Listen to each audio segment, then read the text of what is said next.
Dana. 3, 2, 3, 2, 1. Ana Gasteyer. Anna. Before it's Ana, Dana. Ana Gasteyer, David. You said Anna. That's not correct. You say Anna. Banana Gasteyer. I'm Scotty Scold. You said banana. it wrong. Wrong. It was Special K with banana. It's you, number 2. Who's one of the best female cast members or male cast members in the history of Saturday Night Live? Ana Gasteyer. More teeny tiny tunes on TV. Kentucky. Teeny weeny teeny. We've been here 7 hours. We're very punchy, but that was from the McLaughlin Group. McLaughlin Group. Dana doing the McLaughlin Group. Wrong. That was kind of the catchphrase on Saturday Night Live. Anyway. Oh, let me tell you a story, Dana, before we get to Ana, who was wonderful, of course, and very talented and great to talk to. I talked to my mom yesterday, right? So my mom, who doesn't complain, my mom is tough. Love your mom. And she said she loves Dana. And she goes, we're fans. Are you doing it with Dana? Oh, he's so fun. Oh, everything. Oh, you weren't on Kimmel. No, why don't I know this? Was it on Facebook? I go, I think it was in TV Guide, if that's the thing. TV Guide? She goes, is it in TV Guide? I didn't see. And I go, oh, can you find it? And I go, whenever I send her a link, she posted immediately. I go, Mom, they send me a link, but it's like a secret. You can't post it. No, I have to. So she'll post any picture, so she posts a picture at a dinner, she put like, you take it. The waiter, do you know how to take a picture? He's like, yeah, but I have 18 plates. Just real quick. And so takes it. It's the worst picture of all of us. And then bing, it's on Facebook in 5 seconds. I go, Mom, you have to run it by us. No, I don't. So I'm your mom. So she goes, oh, I'm still sore because we went away to Newport for 4th of July. And she goes, oh, my foot. And I go, what? And she goes, I think I broke my toes. I go, you did today? And she goes, no, 2 weeks ago. It's so painful. I can't put on. Mom, what are you doing? Go to the doctor. She goes, I'm going, but I don't want to be complaining. So she goes there and she goes, ooh, he put a boot on me. It's nice. It's summer. I don't mind because it's open. And I said, oh, what happened? Oh, they were both smashed and most of my foot is broken. I go, Mom. And 2 weeks, you're lugging that thing around? And then I go, Mom, this ruins it because to help you with bills, I was going to put you on OnlyFeet. She goes, what's that? I go, it's sexy picture of feet. I was going to take a picture of yours to make money. She goes, oh, this is not the time. They look so bad. I go, first, she doesn't know I'm joking. I go, oh, but we need them. She goes, oh, give me 3 weeks, 5 weeks. And by the way, they're not that great. I go, Mom, I know I've seen them. I don't even know if they're feet. So wait a minute. She's 85. She really thought you were going to take she didn't really get it. Feet and monetize them online on a platform called OnlyFeet. But she was worried because her toes were broken. Yeah. Give me a few weeks. And her 85-year-old feet wouldn't be in pristine condition to get guys to buy them. God, but she didn't quite get it. She was like, all she heard was me saying like, I needed you to help with bills or something. And she's like, oh, I'm sorry. I'll get them. They'll be back. Oh, in 2 seconds, I'll just get them going again. And I go, Mom, it's fine. We're not at OnlyFeet yet. Oh. She goes, oh, okay. But I can pitch in too. I can do stuff. I go, Mom, you're not pitching in. Ana Gasteyer you had to struggle through those stories to get to Ana, but you did it and you're a champ, people. So here's Ana, and I hope you like her. We had a great time with her. She is so funny. She can be big. She can be small. I mean, she did the PBS one with Molly Shannon. Shortable. Yeah, and that whispery, that's quiet a big voice all-time. She's just so funny and nice. Enjoy. And a little trivia. We've both done Martha Stewart. What? Stay tuned.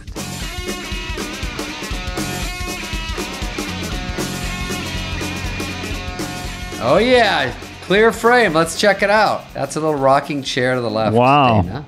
Where do you think that is? Guitar. Covington or Valencia or Beverly Hills? Covington? I just made a name up. That's where I shot Joe Dirt too. Look at that guitar. Is this Guitar Center? All our references are show business reference. I don't know anything real. I wouldn't go to any city for any other reason. That was, Master Disguise. You know the story. I probably should tell it later. Wait for Ana. But that's almost too dark. We might have to cut it. Me in the turtle outfit doing a prayer. Woo! Don't say one thing until she gets here. She just left.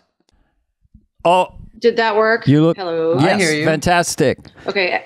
Like everything's about to die. My computer, my AirPods. I see a guitar and a piano. It's an artistic bohemian environment. Are they ever touched? Yeah. I know you sing your ass off, but you play too. The piano is more for my kids and for rehearsal for me. Because I hate renting, I live in New York, so you have to rent a place to go and meet somebody, but I actually have a piano, so I make people come here, which is helpful. That's great. And then the guitar. Who plays the guitar? The guitar is just for drunkards. Okay. Got to have that around for drunkards. And we have to pick up. We also have a uke. Mm-hmm. And we also have a violin because I really do that. And really? I don't know if you know this. Yeah, I did it seriously as a kid. And then that was like my pandemic obsession is I basically, so when I turned 50, I turned to my family very sincerely and said, hey, I would love to celebrate somehow. And my husband said, anything you want, where would you like to go? Like, let's do something cool. You want to do a cooking class? Like, what is it? And I said, okay, I'm not joking. I want to go to country western fiddle camp with everybody. And I want you all to take clogging and I want to learn how to fiddle. And they all looked at me and immediately said, no, we're not doing that. So I was shut down. I know, it was my birthday. So over the pandemic, I just was like, fuck it. This is my fiddle time. So I started fiddling. I started taking all these because you could go to all these camps online. Let me ask you a question. How many years had it been since you'd really been into the fiddle when you started back? Did you play every day? I go through like weird bingey phases. Right. Like I won't play for 7 years and then like I'll end up having a phase where I play every day for 3 months. And do you make up stuff when you're doing it or do you do stuff you already know?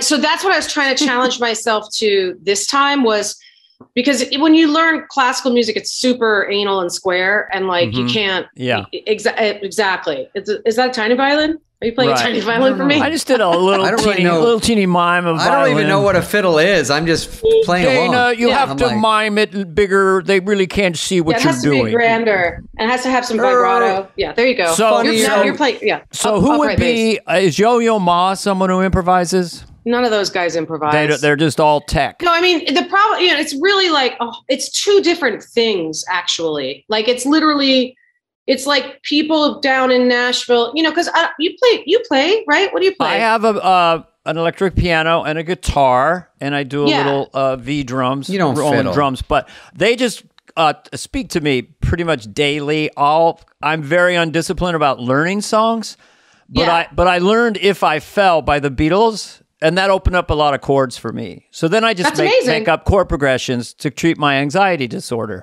Everyone it's very hip. It soothes. Yeah. Well, that's the only reason. That's why I say when I go on these binges with it, it's like, it's just an act of meditation and not to be all artsy about it, but. No, you can be. We want to go downtown in this podcast. Like, let's go downtown, man. Here's what I want. Here's what I want to know out of absolute curiosity.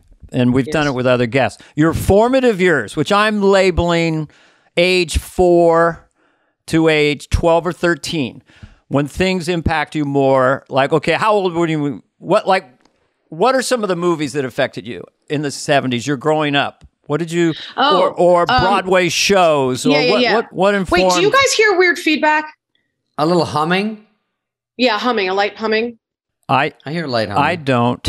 A light Tibetan humming. I feel like it's Dana's then. Okay, I'm going to let it go. I'm not going to worry about it because I just want to make sure like I hadn't broken something. No. It sounds good here. Look at that hair. I have a lot of hair. Hair's great. I know. My wife has a lot of hair too. It's crazy. Is this a Pantene commercial or what's going on? Well, I thought through this podcast I could maybe get a hair commercial. You might. I won't. We've already called Prel.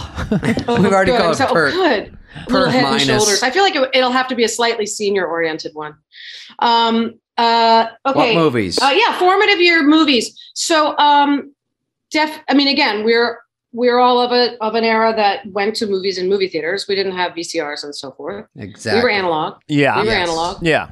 And I grew up in DC. We didn't even have cable until like almost in like the early 90s. So we didn't even have it. So you didn't even see Carol Burnett. And do you have those traditional influences? Yeah. So for sure. I mean, definitely I would say for me personally, Bob Newhart was an early, somebody I kind of wanted to, I don't know, like that. I think the timing was probably the thing I was most kind of attracted to, if that makes any sense. Yeah. Mel Brooks for sure. By the way, back to Newhart. I like Newhart. Didn't really know that it would be now that you just said that, he was dry. And of course, as a kid, I like goofy comedy. Why I liked him, I don't know. I was thinking it was so throwaway. And it was so over our heads. It was like in a therapist's office. Like none of it really like, I didn't know what it was about. I didn't get it. You're right. Like it was just pure dry, very measured delivery. His timing is absolutely perfection.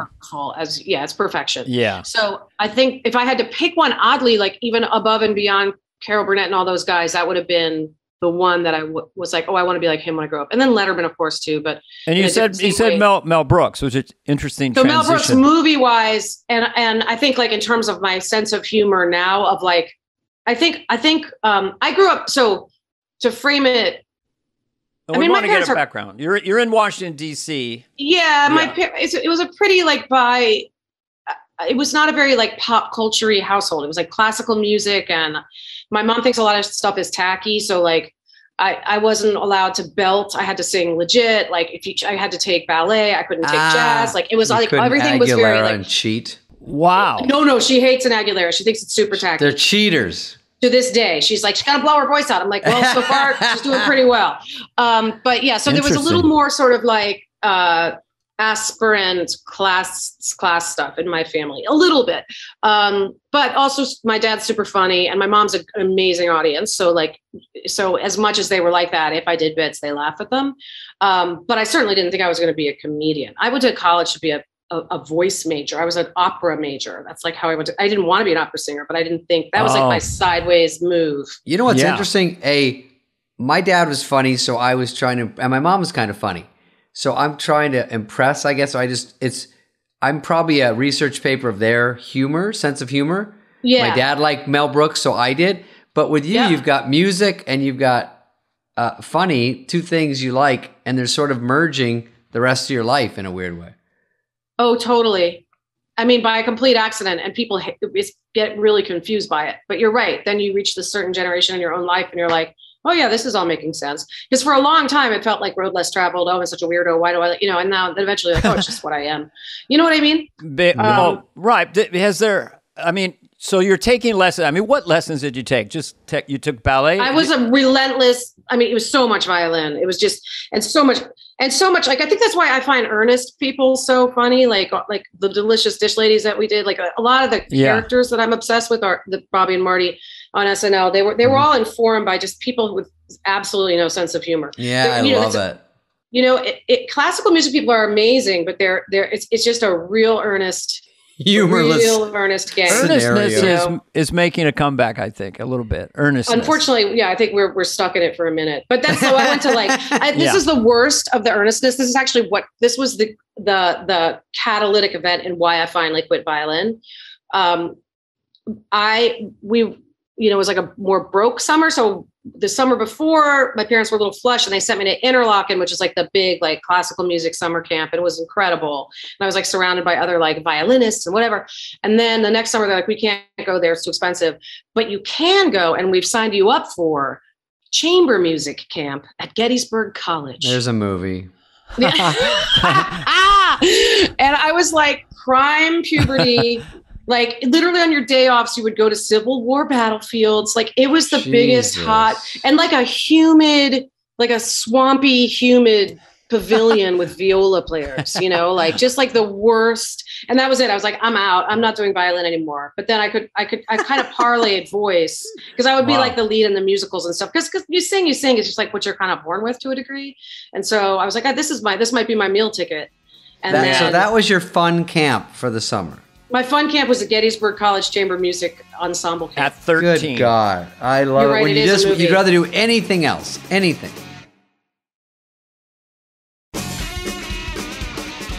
When you were growing up and going through that era, what were you thinking, I'm going to be a singer? Or at some point, I want to be a comedian? And when did they meld? I mean, they just organically SNL, that pays off. So like at Gettysburg camp, like I was super famous for lip syncing Funky Town. Like that was my thing. Oh, really? That I was known, and everybody else was like, just jamming on the Brandenburg. Yeah, great exactly. Funk. Yeah.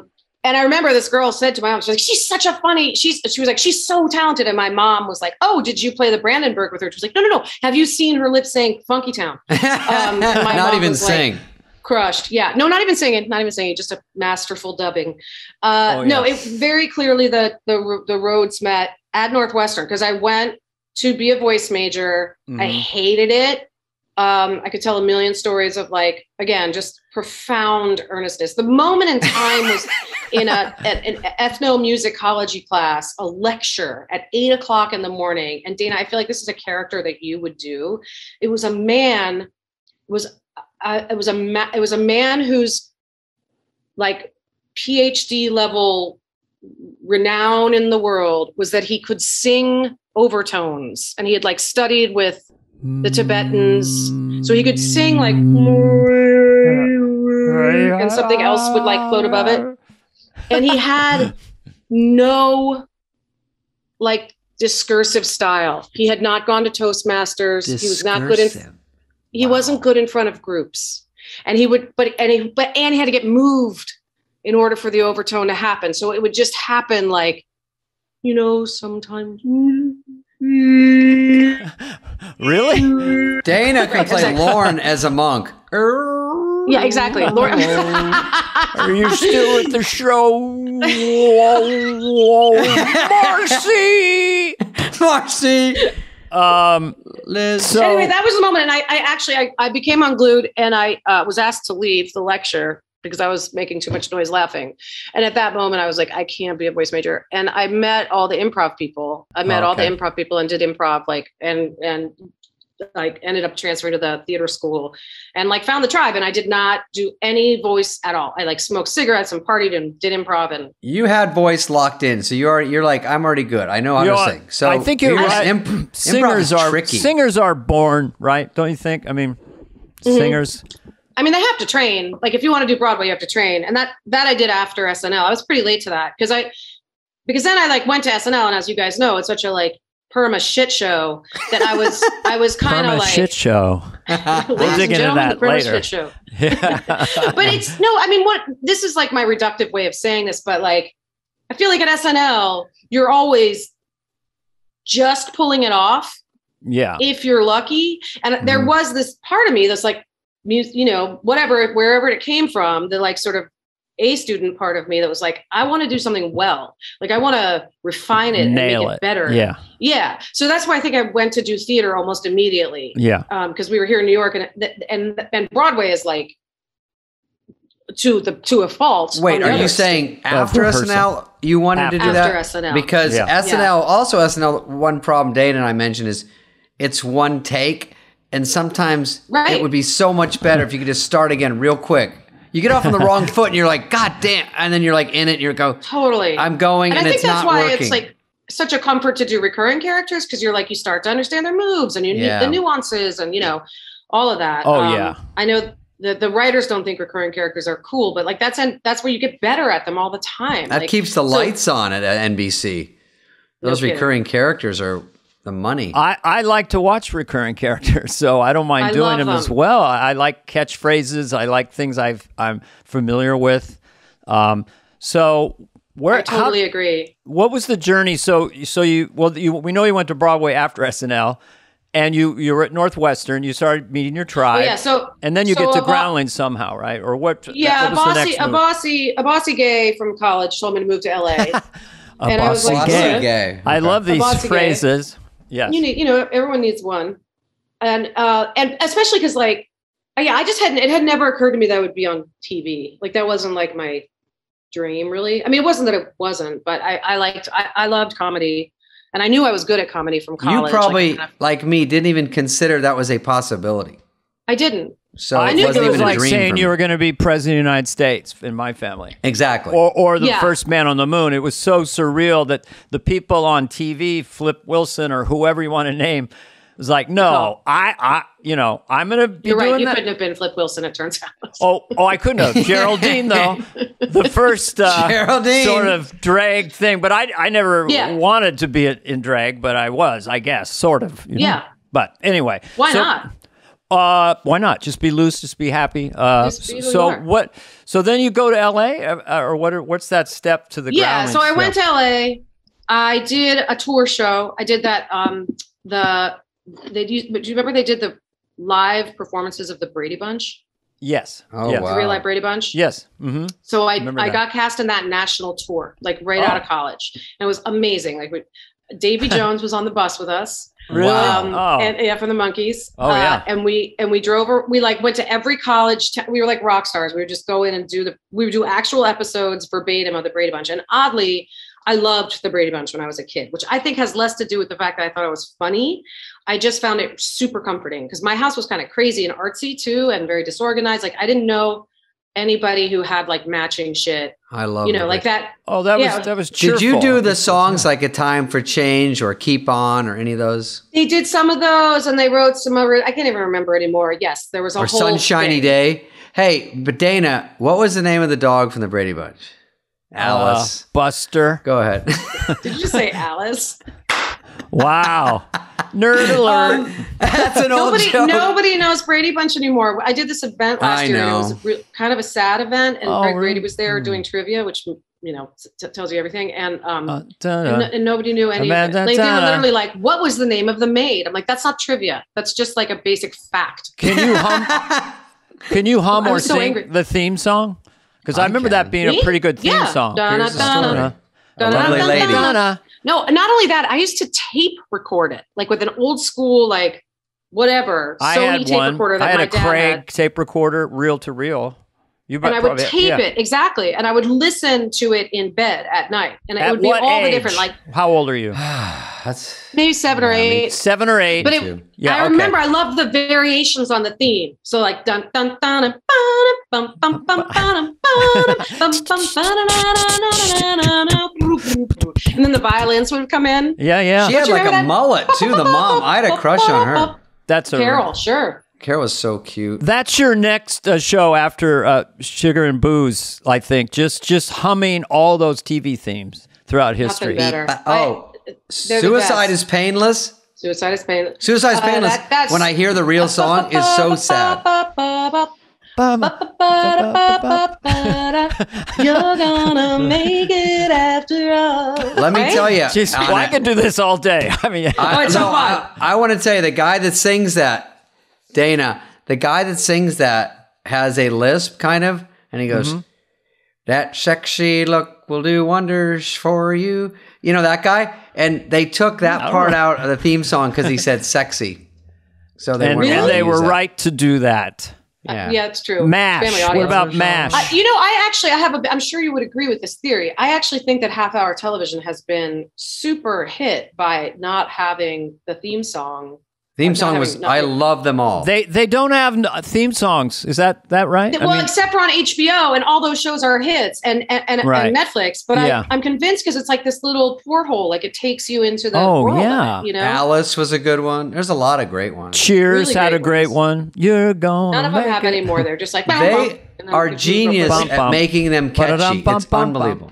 It's incredible. And it reorients you to the vibe of the show. Like Queen's Gambit, I watched it every time, even though I knew it was coming and you could skip it. Queen's Gambit. Yeah. Real quickly, when you played the violin for Anwar Sadat, do you still keep in touch? Unfortunately, no. He hath passed. Okay. Real? I think he was famously assassinated. Who have I been DMing this whole time? Anyway, go ahead. Where? Chuckle. I have to put jokes in. I know you do. You're right, and you're good at. You're a master. Dana just texted me and said, "Shut up." It's called. That's just every 8 or 9 seconds. A little app. It just says, "Shut up, David." Shut up. How many of these have you guys done?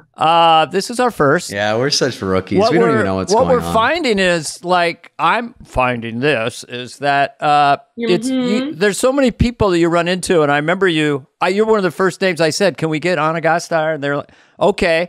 Just because I remember when I was hosting or around, just how real you were and fun, and you just were very, just had this vibe. He had told me this. Because he did. Yes, it's just comedians. I like comedians a lot. I do too. I like their cynicism. I like the way they read the room. They just of all of us that have been on the show, like I'll feel like there's some head nod that even if I don't know the people, but if they've been on the show, you automatically have something to either say or talk about it. And we talk in shorthand. I think it's fun for people to hear it because I have a question for you that I might know the answer, but I don't really like when I hosted, and I think you were there, but you did Martha Stewart and then I did Martha Stewart. I forgot what is the protocol if a host, I don't know if I wanted to do it, but if a host wants to do something, but a cast member does it, an impersonation. Well, I think it's like a well-known impersonation. They'll give it back, right? Like I don't know. Dana, did you do Bush at the same time as Will? No, because he did W, which I do in my stand-up. Right. I know that. Sorry. But whoever does it on SNL owns it. It's kind of who does the president. That's kind of the bully pulpit of doing that impression. Yeah, but Spade is saying that he did not get to own Martha Stewart, and I think his feelings were a little bit hurt. No. I only did it as a host. It was a one-time deal, but then I felt bad. I was like, I don't want to do something someone does. But I don't have any memory of a sore spot around it. So that right there, I really it wasn't bad. By the way, my impression is basically, you look like Martha Stewart. Basically, that's the writers telling me, and I'm like, really? You have blonde hair, and then I wear a wig anyway, so who cares? Anybody can look like it. It didn't even. Right. And I think I have a mustache. I'm like, well, it must have been before I was there, because we did a lot of them. Like it was like a pretty In fact, that's like my first. Not that you're asking, but since it's an SNL related thing, but it was my first thing that I thought. Like I had been on the air in other sketches, but that was the first one I was like, oh, I'm not going to get fired. Because I felt like, oh shit, we did Martha Stewart's Topless Christmas, and it was like a breakthrough. Like I felt like, and it was maybe my like fourth show or something, fifth show. But you were doing you were doing like an actual thought out thing, and I'm like, this one's Martha Stewart. You have a wig on. I'm like, hey everybody, I'm Martha Stewart. I auditioned. She was one of the things I auditioned with. Oh, like somebody told me. Will called me. He was like, heads up, it's not a very organized audition process. And they're, right. And all the Groundlings, like we don't do impressions of the Groundlings. That's not like what they're about. Mm-hmm. But I had always, I obviously like you write what like I actually read her magazines, and I kind of, I grew up in this pretty like in my high school and stuff, lots of like very patrician women. And I kind of like, I knew what that was all about. And so I was like, oh, I can write something really brief as that, because Will called and he was like, hey, they're going to call you at the last minute, which they did like the day before. And they're like, hey, do you have any impressions? Which obviously, if you're not an impressionist, is like a pants shitter of a question. Sure. So I did in the back of my mind, I was just like, I'm going to prep 2. And then if I need them, I'll have them. Were you with Will at the ground? Who was on the Groundlings that So Will was technically a Groundling, and so was Sherry O'Terry. But they were ahead of me. And I had done like a couple improv sets with Will. That was it. And then I found out later that, like, of course, in that way, when he had recommended me. He was just like, they were looking, because I came in. So there was that huge turnover in 95. And then they made like 2 Twizzles in 96, and they were me and Tracy Morgan. So it wasn't like a big everybody audition. It was like they were just looking for a black guy and a white woman. I think that's when I left. You left right before. I left. I did one season with Will and Sherry. Right, because you did the season. Right, you did the update desk. Yeah, I did like a little separate bit, and then right. And then I was out because I felt like that year was separating me from sort of my guys, and so your people were definitely in the crowd before, for sure. And so I was like, what am I still doing? I was sort of in between, and then I just didn't know what to do. And Lauren goes, "Do you want to do 5 minutes a week? Just do whatever you want." I'm like, "Yeah." Meanwhile, I have no ideas. I go, "Yeah, awesome. For sure." And then I just would write stuff, but I felt separate from the crowd. I felt like Signorelli or Schiller, like I'm not part of, I'm just doing a bit that isn't really interactive with everyone else. I wasn't in sketches, I don't think. Right. So it was time to go. It does kind of push people out in a way, but now they're staying a lot longer, which is interesting. It's not a big deal to do 10, 12 years. He lets them do stuff. He lets them go do other stuff. Come and go. In the old days, you couldn't really do that. Right, you had to pick. I know, if you want to be in a movie, but we're not bitter. I mean, I'm not bitter. I don't mean it that way, but it is a different... I'm kidding. But I do notice that people can come and go. Then you might stay with the show for much longer if it wasn't an The other thing is, and this is like, now I'm going to just be like an old bitchy... We love it. Showbiz broad. Yeah, we'll join. Like I was thinking about it before I was talking to you guys, and I was, because I feel the same way. Like it's such a tight fraternity, and it really is. If you put it really well, David, of like, I remember I'd never met Sandler before, and we were at some Broadway thing, and I think we were both gone by then. And he was on down the row, and he just literally did the nod that you were talking about, where he was like, yep, got it. We were like, yep, got it. You know, it was just like, we could talk after. And Kate McKinnon I had never met, and she was in front of me at a Broadway thing and just turned around. She was like, do you ever not know what to write? Like, it was just like an immediate, like, we were the oldest friends, you know, like it's wild how it like brings it up. It is generationally, the fact that they don't ever have to go, and that there are 150 of them. And I think also like in terms of social media and the kind of construct of everybody being a brand now, like our generation, I think, and this is such a fucking, like, we may as well be at the Screen Actors Guild home, like in Rockers right now. But you know, in my day, I feel like I do feel like there was more sort of worship of the show, like the idea of like, we're here to serve the show and Lorne. And now I feel like there's so many of them are like, what can the show do for me? Like, how fast will my brand expand? And how many things, you know, because it's got this different, that's why they all stay around forever. Because it's just going to like. Show business just shifted up. Because when Nike wanted to do Hans and Franz for their Just Do It campaign for a lot of money, different time. Lauren called me. It's not what we do, you know, because we're still tethered romantically to John Lennon or Bob Dylan, or you never sell out. You do. So when I came off the show, when I had all that heat from Wayne's World and everything, you know, I didn't really do any commercials. But now cast members, it's transition. They can do all these different literally all of them. Yeah. Which brings us back to Prel. Could we maybe get Prel back on the phone? Can you have your producers have them get back? I could see you kind of strutting around. Your hair's all fluffed. You're singing some Broadway tune. You come off stage, right? There's a curtain call, and then you go right to camera. I want to be popular. I sip the water and go, hi. Yeah, that's exactly right. Thanks, Charlie. Hi. I haven't washed my hair in 8 days, but because I washed it with Prel, still looks pretty fab. I think it works. And then I try to pull in one catchphrase just to make it just to make it relevant. Not because I'm worth it, but something in that world. It's something from because SNL. I'm me. So I go like it's a good thing, or say something like Martha Stewart or something.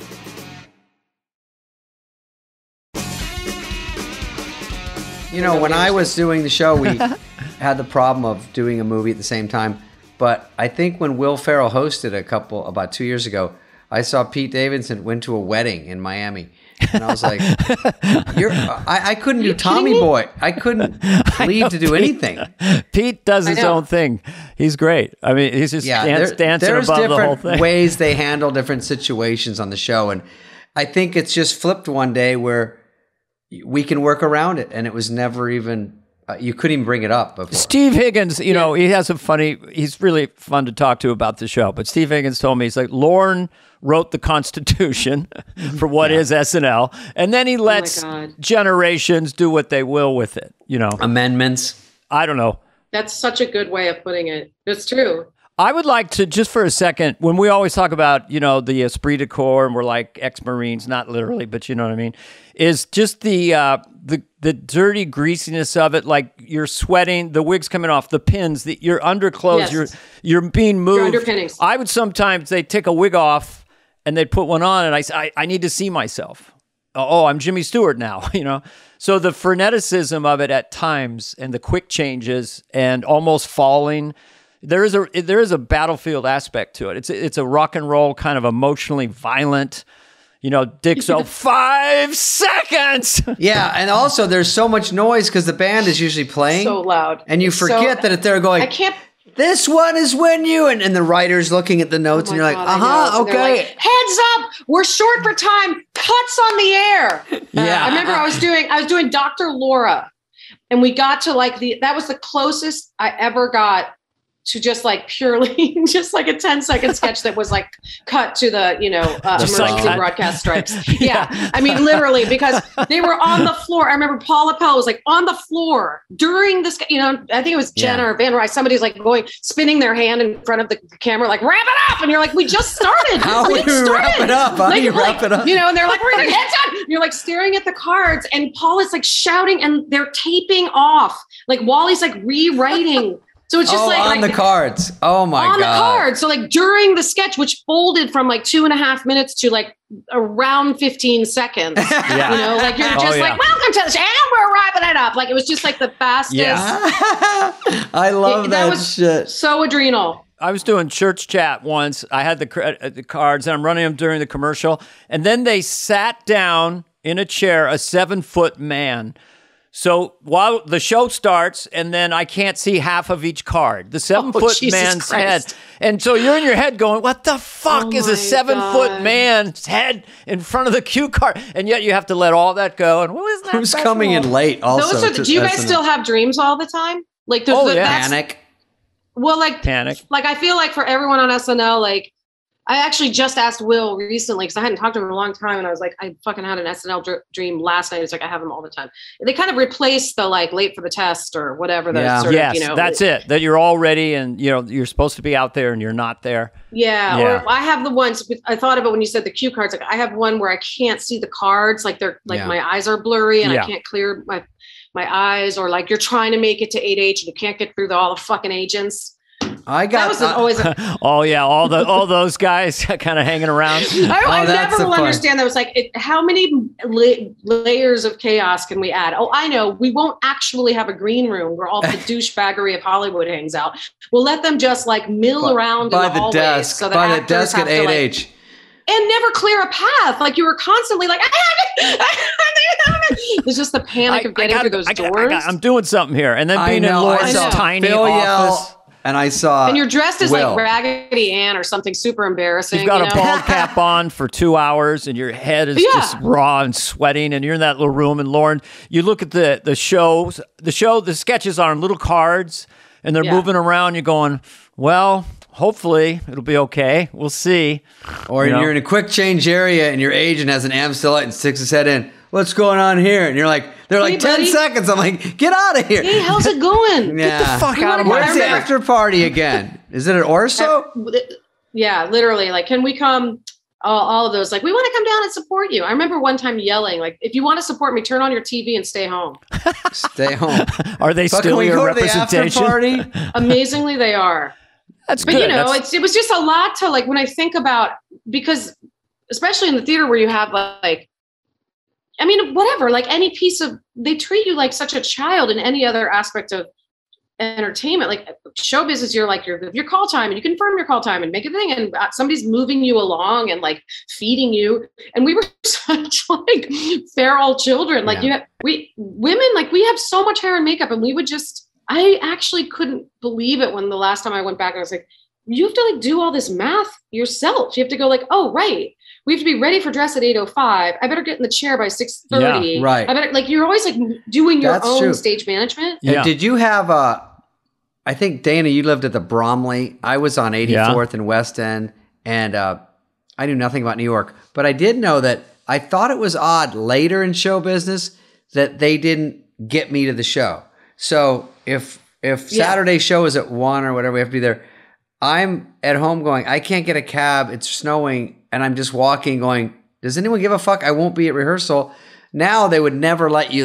I don't know about the show, but any movie or anything I do, they're like, we got a guy. They can keep track. Where is he? Make sure he's early. You're on Ellen. They're calling 50 times. It's a lot of executive functioning, if you will, for a lot of people without those skills. Right. It was weird. I'm like, how did Norm Macdonald ever get to the show? I know. I think your generation had more food, but by the time we got there, speaking of Norm Macdonald, he kicked in. There was like, all we had was one soda machine and he kicked it in the first week, like got mad at it and they removed it. And then literally it was just like no food. Like we would steal Tootsie Rolls from Lauren's office and popcorn from Lauren's office. Where are my lifesavers? Yeah, exactly. It was Tootsie Rolls. Remember he liked Tootsie Rolls. And then like, and then booze. There was like booze around. Kind of. But like, nothing nutritious. Kind of like and definitely you would steal Chinese food from his office on Saturdays. Right. Yeah. You guys ever do that? Oh, yeah. You would go in there and just... outside of his office? Yeah, the Shun Li would be out there. And be like forage. Yeah, you would forage his Shun Li. And then for a while, the Rosie O'Donnell show was down the hall in 8H, so like at the AG. And so they had food in their, like, our dressing rooms. They knew what was up. There was a lot of like dumpster diving for television. The point of it is that you're a cast member on SNL. It is just not glamorous. afterwards, if you're at the Emmys or something, it's glamorous, but not the actual show. It's I know it sounds so spoiled because here you are on television, but it really is. Like, if I think about how I think there was a lot of stress around all of that, like trying to figure out where the hell, like you said, like one time, this is crazy. I remember trying to get home on a Friday night. I think eventually they started calling cars for us on Friday night. I don't know why. A lot of trouble getting cars the whole time I was there. But cars is always trouble. Yeah, maybe. But so it was a Friday night. It was super late, and I had like it was the holidays, so I had like a lot of stuff with me that I was like trying to get home, and there were no cabs because the holidays. You know, the minute that tree goes up around 30 Rock, you're screwed for the next 6 weeks. And I was down past the New York Public Library, so I was like 40th or 39th at this point. And I'd been walking a super long time and hailing a cab, like just walking down Fifth Avenue. I live downtown in Soho, just arm up. And it was such a like out of a movie because it was my first season. And this is also tribal moment. This cab pulls up, the door swings open, and he sticks his head out. He goes, Ana Aykroyd, get in. Aykroyd. It was Aykroyd. And I was like, how does Dan Aykroyd know who I am? How does he see me? Like, it was like he just saw this like pathetic pauper child trying to get a cab on a Friday night in the snow. I know. And again, it was just like the tribe. That's so nice. Dan Aykroyd is a very generous person that way. At least he has been. Well, he took me home, and I remember thinking, like, do I pay? Like, what do I do? Do I pay? I know. I just thought Aykroyd and Belushi and those guys and Chevy and Bill Murray were just sort of badass pirates that would fight you or make you laugh or punch you or and then when I'm cast, the only one I saw of my tribe kind of physically at the time was Martin Short. I said, okay, maybe a wiry Irish guy can be in here. But when you get cast on that show, I don't know how you feel worthy. It was my first time doing sketch comedy. I just hoped it would work out. Never had done it before. But I adapted my stand-up to sketch. But one thing. By the way, okay, go ahead. Well, I'm just when we go around to this, I'm just very interested because I watched the NPR gals today, and I thought no sketch that quiet and that paced has ever killed that hard. I was about to ask about that. Yeah. Because a lot of the stuff is kind of yelling and rock and roll and singing, but that was intentionally so quiet. And you and Molly never pushed, never completely in the pocket of it, and it just was seduced the audience so much. So it's a unique sketch in that it was at home base, right? Which helped home probably. Base. Thank Good God. observation. So, did it start at home base or did it move there out of popularity? It did start there. I don't think they thought it was going to work. Exactly. I mean, for a number of reasons, whatever. We can talk gender politics or whatever, but it was a new time there. yeah. Two girls in a sketch. What are we doing? I mean, it was just like too quiet. Yeah, exactly. But I had done it at the ground and quiet. I think it was buried pretty deep in the lineup. Oh, okay. But I had done it before, and it was weirdly relaxing because it was so quiet because, it's like Will used to always, Will really loves bombing. Like he could like really like lean into the bomb, like sort of like a pig in a mud bath. Yeah. And like that sketch has a similar quality, not that it was bombing, but that you would just like get to kind of surf the silence, if that makes sense. By the way, they sort of audience feels like they have to earn it. Like I have to really pay attention here and get this one. It's not being fucking thrown at me. They have to be like, okay, this is the one where we gotta find the jokes and really like stew in it. It's nice. Those are nice that they even do them. I know. I think they thought I was going to bomb, and really, Carlock and Dennis wrote it with me too, McNicholas. So they're brilliant writers, obviously. Yeah, I was going to say, do you have help writing? Robert Carlock. Yeah. But we was always fighting like what the character would say versus what they want. They were all, and they're like Harvard, so they were like, and then 4 more robots come in and the moon landing will happen, whatever. But they were brilliant. Yeah. I mean, so they're structurally so brilliant that they could like it was the perfect. Actually, I think for me, tension between a character and a premise and what kind of can move that idea forward a little bit. And I do think if you, and I didn't get there just confidence wise until I happened to then do Carson, which I've talked about, but that was something that was relatively quiet compared to, Wayne's World or something. But I just knew it was so funny in my head that it was the only sketch I did where the audience didn't really matter that much to me. So it felt like you and Molly were so in the pocket and so connecting with the dry slowness and playing the pauses that there was no sense of neediness or sense of... Oh, that's awesome. I mean, that's what I'm feeling. It felt that way. I mean, it definitely felt like it was out of space and time. And like I said, I had done it at the Groundlings. So I knew it was capable of crushing. Yeah. Because it really was a hit sketch there. But I had, not a lot, but I'd done it a couple times and I in the Sunday show, but I knew kind of what to anticipate. When you, I don't know. We're not going to keep you forever, but I have another question. This is interesting to me. So you have that NPR sketch in your pocket when you get there, but how fast do you whip it out? Or did you come out of the gate, you were doing okay? Because sometimes you get scared and you go, I got to get on or they're going to fire me, or you know what I mean? I was pretty productive. Because you were a full cast member. You didn't come in as a feature. No, I don't even get that either. Like, I don't know why that happened. You were just you got to be full cast right away? Yeah. I did, which I really don't know why that happened. Will? Because it doesn't seem to have much of a rhyme or reason. I think it was because I was in that off year. I really don't know why. It was like I started in September, or I think they were like, whatever. Nobody was paying attention. Well, your audition must have helped a little bit. I mean, I think Fred Wolf was like a real champion, as I remember. He left like immediately upon getting there. But Anna, can I talk to you for a second? I'm going to talk about you in a second. I just want to talk about Dana for one thing, and I'm going to talk about you. You're really funny. He's funny too. Not quite as funny. Anyway, this is really good. I think this is going to be great. Probably won't work. But I think, anyway. Oh my God, it's so funny what you did. Oh my God, I had a few like smarty advocates, and McKay really liked me early, and he was, I think recent head writer there. I don't know. Like, I think I had like advocates in the room that I don't know why that. And happened. who were your corner, primary bandmates essentially then? You had Molly, you had Rachel Dratch later, and Maya. Well, so later. I was gonna say transitionally, like I was kind of I consider myself like a bridge cast. We were sort of the vanguard, like Sherry and Molly and I sort of did this thing for the Reputation. Mm-hmm. Partially just timing of the gals. Like, right. We just started getting attention as a trio, but then fairly quickly thereafter, they brought in Tina as a writer. She definitely advanced that cause. Mm-hmm. And then by the time I left, it was like, Polar and Maya and Rachel, and like it had like a full blown sort of lady vibe. So I actually spend a lot of time with the second half of that group of women. I mean, a lot. Like we travel together and we talk every day. So that's Maya, Rachel. It's Maya, Tina, Amy.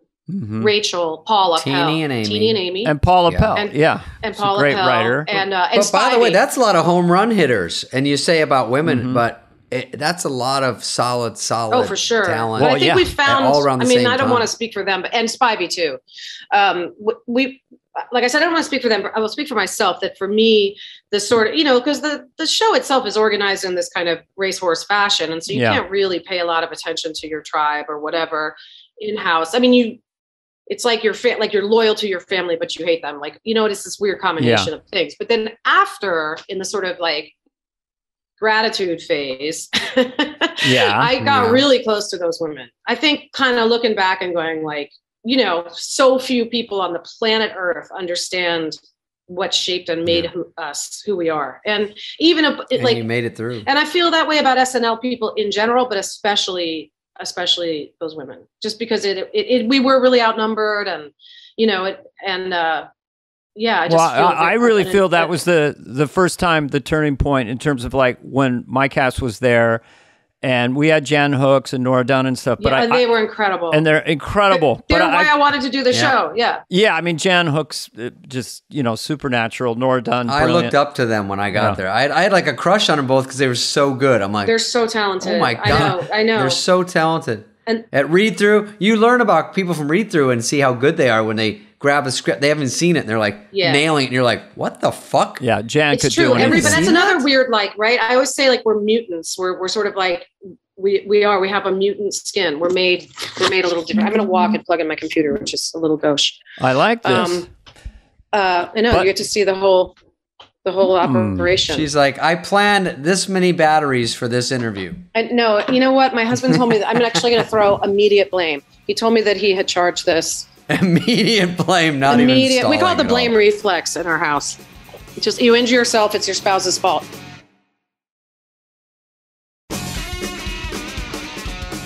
But all I wanted to say was, as a casual observer of that cast, of those, your bandmates, the Maya and Amy, they're when I've run into them casually, they're so affable, so honest.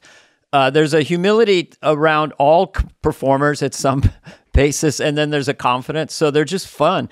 And I do think that the cast never went backwards after that. I think it was at least 50-50 men and women dominance, and maybe more women almost. It made it, that definitely changed in the last 20 years, you know, with between the Kate women you're saying McGinnon and the writing, you know, big all chunk. the different women now on the show too. Yeah. Huge.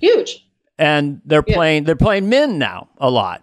I mean, the culture has changed. The culture, you know, Lauren wrote the Constitution and just said, eventually it'll be a female-dominated show. It'll just happen. But I mean, and that's true. I think also it's so nice to see so many Black cast members. I mean, that's a demographic shift too. Like it's that's just reflective of society in general, beginning kind of waking up. Yeah, but it's good, and everyone's been scoring. So totally. You know. And I don't have I feel like I did not feel screwed over there. I felt very celebrated there and very fortunate, to be honest. And who knows, but like me too. I was just speaking to the quality of, like, when you were saying the tribe, like who are your people, and I there, like I said, there's so many people that I run into that I love, pretty much anyone, but from the era, but in a really regular way, like we just sort of fell into this kind of coffee klatch where we talk all the time and celebrate each other's birthdays. And again, that's it's not awesome. Just SNL, but it's also like, well, you know, so I have to plug it before Dratch and I actually wrote a movie together this year, and that's about to come out. And again, just speaking of shorthand, talk about making something go fast, so much faster than it would have. She's with Rachel. She's so funny. Yeah. We wrote this. As funny as they come. Parody. She's so funny. Yes. So we wrote it together. We actually produced it, and we're in it. And what's it called? And it's called A Cluster Funk Christmas. Oh, that's right. Yeah, I read about that. And again, just being able to write it with a fellow, you know, alumna. So we have all that shorthand, and usually so much shorthand. The sensibility is within the same frequency. So when anyone says, "Oh," both people go, "Oh, that's it." Oh, we're going to do that. The number of times that would happen, it was like uncanny, like just in the notes or whatever, like in the edit, we would each go back and the note would be like, oh, no, I didn't like what he did there either. Or yes, I like that take. There were so many things like that. And just maniacal, which I had forgotten. And it's not that I don't love all the other jobs that I do. You know, I do. You always find something fun, but the maniacal, like weird, hormone releasing brain laughs when you get laughing with an SNLer. I don't know what it is, like that writing sick laugh. Yeah, exhausted. You know what I'm talking about? Where you just cry laughing, and you can't. That's part of the fun, because you go, we just hit on a great idea, we just hit on a great thing, and it's such a euphoria rush. It's euphoria. Like, shit, we're so fun. Like, what's the word I'm looking for? Like that goes off in your brain when you. The happy place, an endorphin dopamine rush, like dopamine. Endorphins, endorphin. Like just like a crazy endorphin. And we did it every single day we were filming, and we were playing, like, it's all set in, you know, the Christmas scene world. And we play these horrible, like Mrs. Claus, like Rankin and Bass characters. That's so stupid.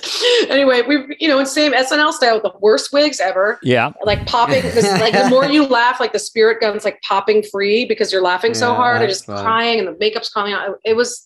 It was such a joyride to do, and such a great memory of what that is. And Sugar and Booze, you tour with your band, a big kind of an orchestra, and you actually sing. It's funny, but you're actually like a cabaret singer. It's a Christmas album I released in 2019, Sugar and Booze, and I wrote a bunch of Christmas songs. It's a really throwbacky album. I feel like you guys would like it. It's we have horns. It's not a full orchestra, but I have a big. But I saw you on Zeph's show with your maybe a 6-piece band singing. Yeah. Super fun. So it's just very throwbacky, old timey, nostalgic, holiday vibes, uplifting. Jeez, you're busy. You're touring there. You're making movies. You're just. Yeah, and actually, if we're plugging, I'm actually on a new show for NBC. Do it. What is American it called? Auto. American Auto. Yes. Yeah. I saw your Wikipedia page. It sounded like a part you could crush with. Oh my God, it's so fun. I mean, it's a very much of an NBC show. It looks like an NBC show. It's got Justin Spitzer, who created it. He started that show Superstore, and he wrote on Office for a long time. So it's got that, whatever you want to call it. So you're the kind of verite. cocky executive with no intrinsic knowledge. Yeah, no know-how. She comes from Big Pharma, and she doesn't know anything about cars. You know, Ana, I looked you up, and we'll let you go. But lastly, I want to say it says all these great facts about you, and then one on its own line says she's friends with Ken Jeong. Did you look? Is it on Wikipedia? Yeah, it's got your own line and section. Yeah, and it's like I saw it. It's got a big gap That's where around you know it. it's like crowdsourced bio. Like who's that person who's like, you know what I need to add here? Yeah, let's give a complete package of who she is. Also, I love that because I kind of know Ken Jeong, but it's not like we have Thanksgiving together. It's not number one. He's kind of the nicest guy in show business in a way, right? Unbelievably nice. Yeah. The only reason they said that is I did that. He could be on mine. Yeah, I know. I'm going to say she's friends with David Spade. Give me my own line at least. You guys both get a line now. I mean, we've spent a lot of time together now. We have. I know. All right, funny men. All right. Thanks for having me. Thank you very much. So fun to see you. We're going to run into you at the 50th, maybe. Oh, hell. Right. I don't know if I can do it. I don't know. How do you feel about that when it comes up, out of curiosity? What's your gut? Well, like I felt like the 40th kind of was just by a wing and a prayer, but sort of turned out quasi-magical, probably. More than quasi. As a mic drop for Lauren and just that. And I totally Lauren agree. had said at the time, not every one of us will be here for the 50th. So it's a little bit like Civil War veterans in the 1930s, coming out. And so I don't know, but I mean, I don't know. It seems a little bit like a bridge too far, but yeah. I agree with you. Like that was such in all of our minds, like the most, I mean, I don't know about you. I took to my bed after that for I felt like I'd been on drugs or something. Like it was an overload of every cast member and just the intensity. Well, everywhere you turn and it's a one place instead of some Hollywood party where you feel like you sort of belong there. So when you have Keith Richards or something go, hey, and they're nice because they're on your turf. Right. In a weird way. Right. And it's such an equalizer. That's such a good way of putting it because it is true. Mm-hmm. I get very, when people say, how do you get nervous about, who did you get the most nervous about meeting? And it is weird when you're working at the show, you don't really, because you're home and they're coming to your house and you want to make them welcome. They're coming to you. Yeah. They're more scared. Yeah. It's like spiders. Not really. Paul McCartney gave me a back massage during the good nights. That was my... I didn't get during one. the good nights, and I'm off to the side, and then Eddie Murphy and everyone's over in the center, and then I feel this, and I look and it's Paul. Just want to see how you're doing, Dan. Just feel tight, So there were 3 chairs watching a monitor, and I sat, and it was Steve Martin sat in that one, then Jim Carrey sat in that one. We're all watching and just start laughing and talking, and I go, when are you going to be with, just in the vicinity, wherever you stood, wherever you turned. Someone you're like that guy, that girl. I know, and plus it would be Peyton Manning and Diane Sawyer. It was so many levels of American culture that it just. Yeah. I think Sarah Palin was everybody was famous in the bleachers. Every face was famous, but in all different ways, all different stripes. Like you said, they all know who you were. It was the weirdest feeling. Yes. Ever. No plus ones. I will say for myself, because you always think, well, where do I stand? I haven't done anything in a while. You can get into self-deprecation, but for myself, if I had anyone on SNL or really anywhere make me laugh really hard just once, I'm sort of respectful and a fan at that point. I don't. In the most important cornerstone that I think for a lot of us, I think what you're saying is the same thing. Whatever bitterness or anxiety or therapy sessions you've had, I've had your own personal journey. Yeah, all of us. The show certainly brings those things about. Like that evening was this moment wherein you could say, I'm actually weirdly a part. I have no choice but to embrace this. Yeah, yes. I'm part Italian and part SNL. Whatever it is, right? It's your DNA. And mutant skin, I keep saying, I don't, like an Avenger or something. Nobody in the real world, I've done theater, music theater people are so fun. I've done TV, half-hour people are so wonderful. SNL people are straight up tribal. That is my. There's only one. screwed up. Yeah. It's crazy. It's still on live in New York and everything. It's amazing. I know. And it's fun too when my kids, now I have a 13-year-old, my 19-year-old's like, last year when she was like, can I please just go to the show? I guess was it last year or the year before, it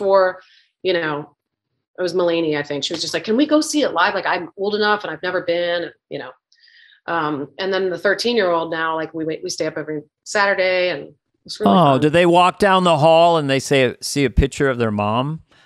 Well, my 13-year-old hasn't been there yet. Okay. And also, they're annoyed by me because I have a lot of, feedback, but also Peacock now, I bet you know this, but that's also. Oh, does it run them? Runs all of our stuff. And you can like, this last summer, you can type in like a certain era or show or whatever. So I actually, sometimes I've been known to pour myself a generous and sit down with the children and force them to watch Mother's material. Take a look. There's just one more. You ain't going to bed, not on my time. This guy wasn't successful, but let me tell you something. It was ahead of its time. You think it was easy? This one was from Dress. Yeah, exactly. Exactly. All right, guys. Be well. Now Thank I'm out you of batteries. for having me. Anna, thank you so much. When we see you, good luck to you. God bless. Loved hanging out. God bless. Take care. Hey, what's up, flies? What's up, fleas? What's up, people that listen? We want to hear from you and your dumb questions. Questions, ask us anything. Anything you want. You can email us at flyonthewall@cadence13.com. Hey, guys, this is a question we have from Ted Sean from Shawnee, Georgia. Ted Sean from Shawnee. Hello, my baby. Hey, guys, love hearing all the great stories about SNL over the years. Can either of you remember, whether it was at Read Through, Dress, or Air, the hardest you ever saw Lauren laugh? You probably have one. Keep the shows coming. Do you think Lauren would come on the podcast? We told Lauren. I think he will one day. It's all just so... Lauren is the biggest star of the podcast. We talk about him all the time. Yeah. Whenever he would like to. It's an open invitation. Can we do it between Dress and Air? President Obama. Can we do it at the Page desk? It's that thing of like... No, we love Lauren. You gave up? You just started? I know. Well, I'm just... You're burnt out on doing Lauren. Everyone knows it's a movie theater and not a podcast studio. This is my movie theater. Yeah. This is fun in here, though. I'm not going to watch any movies, so we have this in here. You did live like 1.3 miles. That's the thing about LA. Yeah. It's a 45-minute drive. Then you look on the things like 1.6 miles. Yeah. Jesus, just all with traffic. But then you moved from your other place to this place to 0.09 from my place. So when it's not 100 degrees out, I could probably walk. I'm like, Danny, you going to walk? He's like, no, it's 40 minutes. Okay, so here it is. Okay. The hardest you heard Lauren laugh, and then... Okay. I'm trying to think of one. I have ones that are second tier or second hand. Okay. Bill Hader told me that Lauren told him that the funniest thing he ever heard was, this is Bill Hader saying, not me, was me doing Burt Lancaster and Kirk Douglas as More Than Friends. Put it that way. That's how you put it? Mm-hmm. Are they? Well, I do it now. I do them more like they're gonna wrestle. I like to come to your house. I like to wrestle. I like to wrestle too. 49574 Cannon Drive. There's a gate at the side. Pound 1274. And I'll be there at 4 p.m. Should I bring anything? Bring lemonade and bagels. We're gonna get naked. 2 men naked wrestling in the backyard. Sorry, it goes on and on. I love it. I'm not that into it. But I heard that was that. Another one I heard, and this was Rob Schneider's sketch, but I was in it. Massive head wound Harry. They said that Lauren, because it was a dog going crazy, laughed incredibly hard. Lauren has a great sense of humor and has a violent, intense, sudden laugh. Yeah. When you're around him. Just like really loves comedy. By the way, if he laughs... I can't think of a particular instance, but when he laughs at Read Through and if he laughs at one of your sketches, it is so fun because you know what's getting on. He slaps the table, laughs, and it's unreal. Because the last 3 years, it was Lauren, host, me. Oh, that's a hot seat. So I'm right next to him, and I'm right next to the host. So they get a fucking tsunami of BO because I'm so nervous. It's like those, nuclear bomb commercials where it's like everything goes flat. It's like... Tom Hanks is like flat when I take off my shirt. I'll be taking off my shirt for this next sketch. I used to get spaghetti delivered from Wally. What is it called? Wally and Frank's? Oh, yeah, Wally something. Not Musso and Frank's. It's Wally Joseph's. And Marcy would get someone to get it, and they'd walk in and put it in front of me in front of fucking everyone. I'd be like, thanks. You had to be fed on a regular basis, or it'd be like timber time. I mean, that gets a little bit of humidity in that room if David does not get a little bit of food in him. Sickening. It is timber time. They cracked the window 1/4 of an inch. Anyway, Lauren laughed, a lot of read-through. That's a good question. I wish I had a better I don't know I have a specific answer, moment. yeah. I will say this, because he's your boss and he's seen it all. He's heard every style of comedy. When you get him to laugh really hard, it's very special. Thank you, Ted. Funny last name. And Jimmy Cotta says, hello, I'm still on the Peanut Ranch. I'm 107, and Jesus loves you. This has been a podcast presentation of Cadence 13. Please listen, then rate, review, and follow all episodes. Available now for free wherever you get your podcast. No joke, folks. Fly on the Wall has been a presentation of Cadence 13, executive produced by Dana Carvey and David Spade, Chris Corcoran of Cadence 13, and Charlie Finan of Brillstein Entertainment.